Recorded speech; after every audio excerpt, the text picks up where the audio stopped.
तो यार Gojo versus Sukuna पे बेस्ड पिछले दोनों पार्ट्स पे बहुत ही तगड़े रेस्पॉन्स के बाद आज की वीडियो में हम फिर से इसी फाइट पे बात करने वाले हैं, जिसमें कि मैं चैप्टर 233 से 235 तक कवर करने वाला हूँ। और इन चैप्टर्स में जो गोजो ने धमाल मचाया ना, सही बता रहा हूँ, बाजी पूरी की पूरी पलट दी है। क्योंकि यार पार्ट सेकंड के एंड में लग रहा था कि गोजो का खेल तो खत्म, लेकिन इस वीडियो के एंड में तुम्हें ये लगेगा कि सुकुना का खेल खत्म। So if you are interested, keep watching.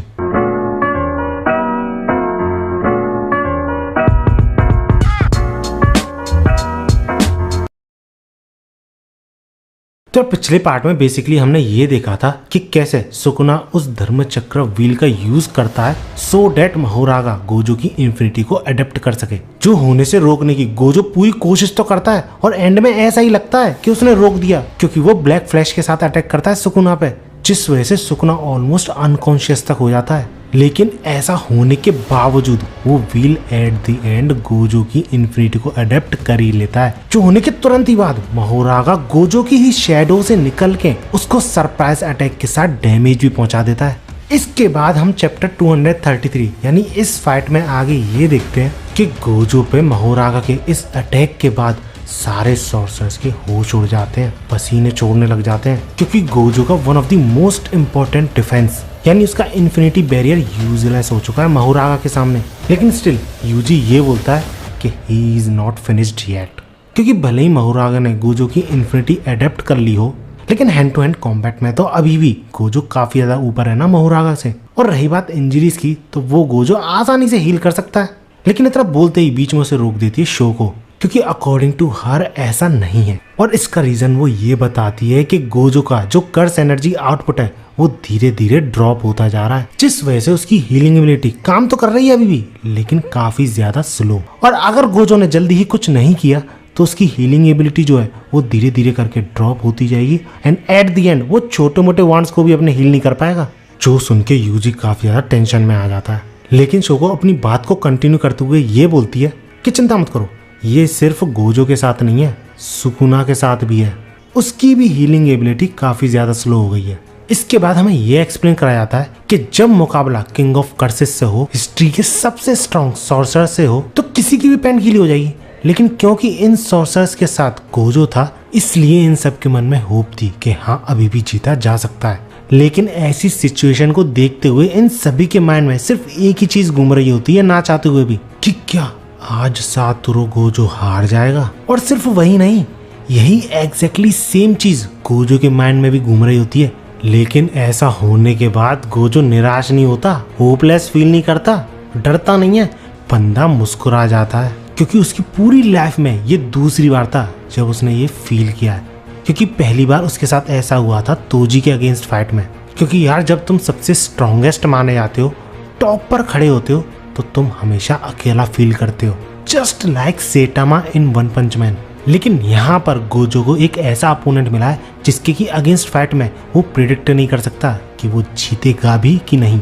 और यही चीज गोजो को इस फाइट में सेटिस्फाई फील करा रही थी, और इसी रीजन की वजह से तो वो खुश हो रहा था, मुस्कुरा रहा था। और इसी के बाद हम गोजो को देखते हैं महोरागा की फाड़ते हुए with only his bare hands, जिसके तुरंत ही बाद गोजो बिना कोई मौका दिए महोरागा को इनकैंटेशंस का यूज करता है अपने एनर्जी आउटपुट को बढ़ाने के लिए। क्योंकि अगला अटैक जो था वो गोजो का most destructive attack red reversal था, जिसका कि यूज वो महोरागा पे नहीं सुकुना पे करता है, जो कि शैडोज में छुपा हुआ था। लेकिन भैया सुकुना भी कम नहीं था, वो रैबिट एस्केप के थ्रू उस अटैक से बच जाता है। इसके बाद गोजो सुकुना और महोरागा के फाइटिंग पैटर्न को एनालाइज करने के बाद ये कंक्लूड करता है कि अब क्योंकि महोरागा उसकी इन्फिनिटी को अडेप्ट कर चुका है, तो वो ऑफेंसिव मोड पर है, और वहीं दूसरी तरफ सुकुना उसको प्रोटेक्ट करने में लगा हुआ है, सो डैट गोजो कहीं उसे खत्म ना कर दे। और इसी के साथ साथ वो ओपनिंग भी क्रिएट कर रहा है महोरागा के लिए, उसके अटैक करने के लिए। और सुकुना एग्जैक्टली ऐसा ही करता है, गोजो पे एक फायर एक्सटिंग्विशर फेंक के, स्मोक स्क्रीन क्रिएट करके, क्योंकि इसी स्मोक स्क्रीन की हेल्प से महोरागा गोजो के ऊपर पहुंच जाता है और सरप्राइज अटैक करने की कोशिश करता है। और वहीं दूसरी तरफ सुकुना सबको सरप्राइज करते हुए पियर्सिंग ब्लड का स्टैंस लेता है और इवन उसे यूज भी करता है, जो देख के चूजो शॉक्ड। लेकिन उससे भी ज्यादा सरप्राइज होता है गोजो, क्योंकि गोजो को ये लगा था कि सुकुना सिर्फ प्रोटेक्ट करेगा महोरागा को, उसके लिए ओपनिंग क्रिएट करेगा, लेकिन वो तो यहाँ पर अटैक भी कर रहा है, क्योंकि सुकुना भैया गवान नहीं है, वो प्रिडिक्ट कर चुका था कि जब तक महोरागा गोजो के कांटेक्ट में रहेगा, उसके टच में रहेगा, तब तक कोई भी अटैक, इवन सुकुना के अटैक भी उस पर काम कर सकते हैं। और इसी के बाद गोजो हमें ये भी रिवील करता है कि वो सिर्फ पियर्सिंग ब्लड का स्टैंस लेके सुकुना ने मैक्स एलिफेंट का वाटर यूज किया था, जो चीज ये साफ प्रूफ करती है कि गोजो तो टैलेंटेड है ही, साथ ही साथ सुकुना भी कम नहीं है। उसके सालों का एक्सपीरियंस हर फाइट में झलकता है उसकी। और इसी के कंटिन्यूएशन में गोजो हमें ये भी एक्सप्लेन करता है कि सुकुना अपनी टेक्निक यानी क्लीव और डिसमेंटल यूज नहीं कर सकता वाइल यूजिंग 10 शैडोज, जिस वजह से सुकुना 10 शैडोज का यूज करके ही गोजो पे अटैक कर सकता है। क्योंकि भैया महोरागा गया तो उसके क्लीव और डिसमेंटल का क्या ही यूज है। और क्योंकि सुकुना इस बार उस धर्म चक्र व्हील का यूज खुद नहीं कर रहा है, तो रेड रिवर्सल को अडेप्ट करने में महोरागा को टाइम लगने वाला है, जिस वजह से गोजो डिसाइड करता है कि वो सबसे पहले महोरागा को ही पकड़ेगा, यानी उसी को खत्म करेगा। और जब गोजो ये सोचता है कि ये 2-on-1 फाइट होने वाली है, तो तभी सुकुना बीच में बोल पड़ता है। बंदा समझ जाता है वो क्या सोच रहा है और ये बोलता है कि don't misunderstand, this is not 2-on-1। और ऐसा कहते हुए सुकुना एक और शिकेगामी को समन करता है, जिसका की नाम था अगीतो, जो कि फ्यूजन था महोरागा को छोड़ के सारे शिकेगामीज का। और इसको समन करते हुए सुकुना गोजो से ये बोलता है दिस इज 3-on-1। लेकिन गोजो सुकुना के मजे लेते हुए ये बोलता है, अरे यार you look like a lost little alien boy. और इस चीज पे सुकुना हल्का सा मुस्कुरा जाता है। एंड आई बेट सुकुना यही सोच रहा होगा कि हंस ले बेटा हंस ले, अभी तेरी शामत आने वाली है। बट उसे क्या पता था कि वो महोरागा और अगीतो के साथ मिलके भी गोजो को छू तक नहीं पाएगा। उल्टा गोजो महोरागा पे अटैक और लैंड कर देता है, ऑब्वियसली रेड रिवर्सल, क्योंकि ब्लू तो महोरागा ऑलरेडी अडेप्ट कर चुका है ना। लेकिन उस अटैक का महोरागा पे ना बराबर असर पड़ता है, जो देख के गोजो थोड़ा बहुत सरप्राइज हो जाता है और यही सोच रहा होता है कि यार सिर्फ इतना ही असर पड़ा इस पे, ये सिर्फ मेरे एनर्जी आउटपुट कम होने की वजह से नहीं हो सकता। जिसका मतलब सिर्फ एक ही निकलता है कि जितना ढंग से महोरागा हिट लेता है किसी भी अटैक को, उतनी ही तेजी से वो उस चीज को अडेप्ट करता है। जिस वजह से गोजो डिसाइड करता है एक नई टेक्निक के थ्रू महोरागा को सिर्फ एक ही अटैक में खत्म करने की, और वो टेक्निक थी अनलिमिटेड हॉलो। अब गोजो क्या सोच रहा था, क्या करने वाला था, इस सब के बारे में और किसी को थोड़ी पता था। इसलिए बाहर से देखने पर यानी उन सॉर्सरर्स को यही लग रहा था कि सारे फेवर्स गोजो के अगेंस्ट में है।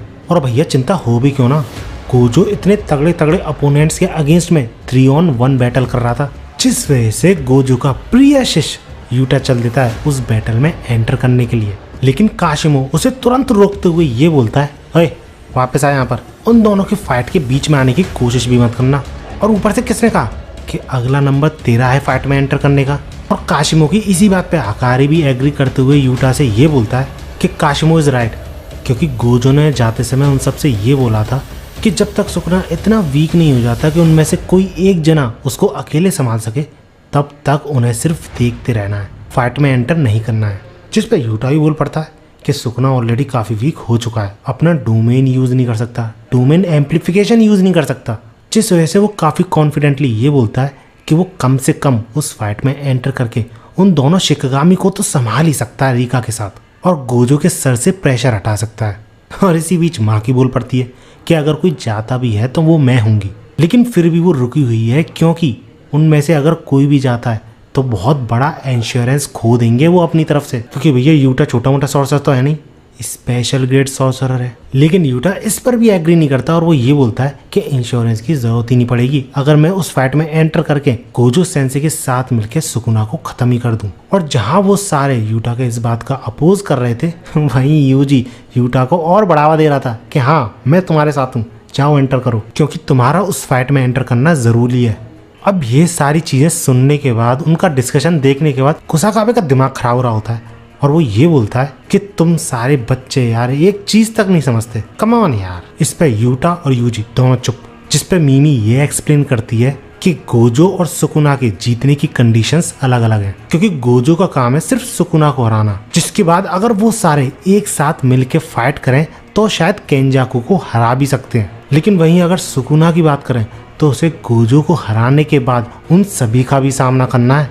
और मीमी की इस बात को कंप्लीट करते हुए हकारी ये बोलता है कि सुकुना के पास 101% एक बहुत ही खतरनाक अटैक है, जो कि अभी तक उसने शो नहीं किया है इस फाइट में। और अगर हम में से कोई अभी इस फाइट में उतरता है वो श्योरली उसी अटैक का यूज करेगा। जिस पे यूटा भी लगे तो तुम ये कह रहे हो कि हमें उसे प्रोवोक नहीं करना चाहिए? तो इसके रिप्लाई में कुसाकाबे तुरंत ही बोलता है एग्जैक्टली, क्योंकि सुकुना की सीक्रेट टेक्निक्स के अलावा कुछ मॉन्स्टर्स लाइक उरुमे उसकी सर्वेंट की तरह काफी सारी चीजें हो सकती हैं, अनप्रिडिक्टेबल बन सकती है फाइट, और हम सब की वजह से ही सुकुना उन चीजों को शो नहीं कर रहा है, होल्ड बैक कर रहा है। और वहीं दूसरी तरफ गोजो बिना किसी बर्डन के ऑल आउट जा रहा है इस फाइट में, और इसी रीजन की वजह से ये जो सिचुएशन चल रही है यही चीज उनकी विक्ट्री के चांसेस को मैक्सिमाइज करती है।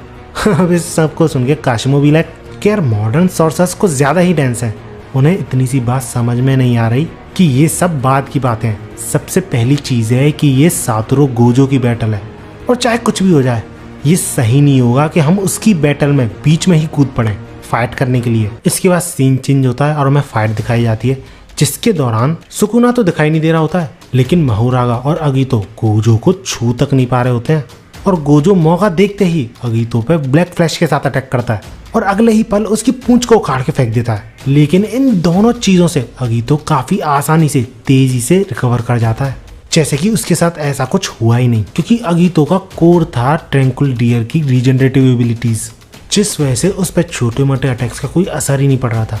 और इसी रीजन की वजह से गोजो डिसाइड करता है कि अगितो को भी महुरागा की तरह सिर्फ एक अटैक में खत्म करना पड़ेगा।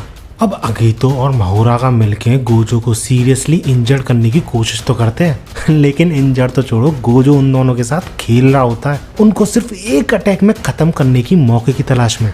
और क्योंकि अगितो की हीलिंग एबिलिटी की वजह से वो सुकुना को भी हील कर सकता था या फिर कर सकती थी, तो इसलिए सबसे पहले वो उसी को क्रश करने की सोचता है। और वहीं सुकुना आराम से शैडोज में बैठकर इस फाइट को देख रहा होता है, क्योंकि इस पॉइंट ऑफ टाइम पे सब कुछ उसके प्लान के अकॉर्डिंग ही चल रहा होता है, और उसे सिर्फ एक चीज देखनी है कि गोजो किसी भी तरह अपने हॉलो पर्पल का यूज ना कर पाए। क्योंकि जो फाइट की स्टार्टिंग में गोजो ने 200% हॉलो पर्पल का यूज किया था, तो उस अटैक से सुकुना ने अपने दोनों हाथ खो दिए थे, जबकि उसने अपने दोनों हाथों को एनहेंस्ड कर रखा था विद हिज कर्स्ड एनर्जी। और साथ ही साथ वो अटैक गोजो ने लगभग 4 किलोमीटर दूर से सुकुना पे छोड़ा था। लेकिन अगर इस पॉइंट ऑफ टाइम पे गोजो ने इतनी पास से सिर्फ 100% के साथ अगर हॉलो पर्पल का यूज किया, तो उसका इम्पैक्ट सुकुना के लिए काफी ज्यादा फेटल और खतरनाक साबित हो सकता है। इसके बाद पता नहीं सुकुना कैसे महुरागा से कम्युनिकेट कर पाता है और उससे ये बोलता है कि महुरागा, और कितना वेट कराओगे तुम मुझे? तुम्हें याद ना हो तो बता दूं, इस पॉइंट ऑफ टाइम पे तुम मेगुमी से ज्यादा मेरे शैडो हो, that's why show me what you got. और इतना कहते ही महुरागा का व्हील घूमता है और महुरागा सुकुना का अटैक कॉपी करता है, जिससे गोजो कंप्लीटली शॉक में, और वहीं सुकुना भी लाइक लवली। अब ये अटैक ना सिर्फ गोजो को सरप्राइज करता है, साथ ही साथ जितने सॉर्सर्स उसे देख रहे थे उन सबको भी सरप्राइज कर देता है, और थोड़ी बहुत टेंशन में भी लाके खड़ा कर देता है। क्योंकि एक तो महुरागा ने सुकुना का अटैक यूज किया है, और ऊपर से गोजो ने अपना हाथ खो दिया है, वो भी तब जब उसकी हीलिंग एबिलिटी काफी ज्यादा ड्रॉप हो रही है। अब इसी के साथ सुकुना को मौका मिल जाता है और वो गोजो के अगेंस्ट फाइट में महुरागा और अगितो को ज्वाइन कर लेता है, और वो तीनों मिलके ऑब्वियसली ओवर पावर कर रहे होते हैं गोजो को। लेकिन जब अगितो गोजो पे अटैक करने वाला होता है, तो गोजो इन्फिनिटी की हेल्प से उसका हाथ रोकता है, उससे ये बोलता है कि मैं काफी देर से सोच रहा हूँ, तुम इस क्राउड में फिट ही नहीं हो रहे हो। और ऐसा कहते हुए गोजो एक बहुत तगड़ा मुक्का मारता है अगितो के, और इसी के दौरान वो मैक्सिमम आउटपुट के साथ अगितो पे ब्लू का भी अटैक करता है, जिसको कि महुरागा ने ऑलरेडी अडेप्ट कर रखा था, इसलिए वो सुकुना को बचाने में बिजी था। लेकिन वहीं दूसरी तरफ अगितो का कचुम्बन निकल जाता है, और हमें ये टीज किया जाता है आखिरी पैनल में कि गोजो का हॉलो पर्पल फिर से आने वाला है इस फाइट में। इसके बाद जब हमें गोजो दिखाया जाता है, तो वो अपना पूरा हाथ फिर से रीजनरेट कर चुका होता है। अब तुम यूं सोच रहे होगे कि गोजो ने अपना पूरा हाथ रीजनरेट कैसे कर लिया? शोगो ने तो कहा था कि उसकी हीलिंग एबिलिटी ड्रॉप हो रही है, तो इसका रीजन है ब्लैक फ्लैश अटैक, जो कि गोजो ने की है 2 बार। क्योंकि कोई भी सॉर्सर जितनी बार ब्लैक फ्लैश अटैक करता है, उतना ही ज्यादा वो जोन में जाने लगता है। सिंपल भाषा में बोलूं तो अपनी परफॉर्मेंस के पीक पर होता है, और इसी रीजन की वजह से गोजो का जो कर्स एनर्जी आउटपुट था वो भी इम्प्रूव हो रहा था। लेकिन ऐसा होता हुआ देख Sukuna, the king of curses, first time in 1000 years nervous feel कर रहा होता है। जिसके बाद फिर से उन तीनों के बीच हैंड टू हैंड कॉम्बैट शुरू हो जाती है, जिसमें कि गोजो आसानी से महुरागा और सुकुना को धूल चटा रहा होता है। और हो भी क्यों ना, गोजो इतनी देर से 3 जनों को संभाल के रखे हुआ था, 2 जनों को संभालना तो उसके लिए बाएं हाथ का खेल था। और इन्हीं हैंड टू हैंड कॉम्बैट के दौरान गोजो सुकुना को महुरागा पे फेंकता है और फिर से ब्लैक फ्लैश अटैक करता है, जिससे समाओ महोरागा सुकुना को बचा लेता है क्योंकि एक हिट और लगा सुकुना को तो शायद वहीं ढेर हो जाएगा वो। इसके बाद गोजो फिर से इनकेंटेशंस का यूज करता है जिसकी हेल्प से उसके अगले अटैक का एनर्जी आउटपुट और भी ज्यादा बढ़ सके। लेकिन वहीं दूसरी तरफ सुकुना गोजो के अटैक करने से पहले ही गैस कर लेता है कि ये रेड रिवर्सल अटैक है, क्योंकि किसी भी तरीके की टेक्निक क्यों ना हो, उस टेक्निक को एक्टिवेट करने के लिए जिस तरीके की कर्स एनर्जी निकलती है, फॉर्म होती है, अपनी शेप लेती है, उससे ये अंदाजा लगाया जा सकता है कि अगला अटैक तुम्हारा ओपोनेंट क्या करने वाला है। और सुकुना के इतने सालों के एक्सपीरियंस के बाद तो वो ये चीज काफी अच्छी तरीके से कर सकता है। अब ये चीज पता लगने के बाद सुकुना डिसाइड करता है कि जैसे ही गोजो उस पर रेड रिवर्सल अटैक छोड़ेगा वो महोरागा को आगे कर देगा, जिससे कि वो रेड रिवर्सल को अडेप्ट कर सके। क्योंकि यार सिर्फ यही टेक्निक बची थी जो कि महोरागा को अडेप्ट करनी थी गोजो की, क्योंकि इसके बाद तो गोजो का खेल खत्म ही है। लेकिन surprising for Sukuna, Gojo red reversal attack उस पर नहीं, हवा में ऊपर की साइड करता है, जो देख के सुकुना कंप्लीटली शॉक्ड। लेकिन ऐसा होते ही वो तुरंत समझ जाता है कि क्या होने वाला है। इस वजह से वो महोरागा को तुरंत ही रेड रिवर्सल के पीछे भागने को बोलता है। लेकिन महोरागा जब बिल्डिंग से बाहर निकलता है तो वो अपने सबसे पास